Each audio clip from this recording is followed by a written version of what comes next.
ఎన్నికల్లో డబ్బులు ఎవరు ఖర్చు పెట్టరు? చివరికి జీరో బడ్జెట్ పాలిటిక్స్ అని చెప్పినటువంటి పవన్ కళ్యాణ్ పార్టీ కూడా డబ్బులు ఉన్నటువంటి వాళ్ళకే ఇచ్చింది. ఇంకా డబ్బులు ఎవరు ఖర్చు పెట్టరు?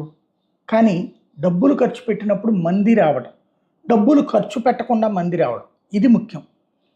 పవన్ కళ్యాణ్కి అయితే ఇప్పటికీ డబ్బులు ఖర్చు పెట్టకుండానే వస్తున్నారు. అయితే వాళ్ళకి ఆ పెట్రోల్ పోయించడము, ఆ పైన భోజనాలు అవి అరేంజ్ చేయడము చేయాలి. వైఎస్ఆర్ కాంగ్రెస్ పార్టీకి తెలుగుదేశానికి ఏంటి పరిస్థితి? ఖచ్చితంగా డబ్బులు ఖర్చు పెట్టాలా, మందు పోయించాలా, తిండి పెట్టాలా.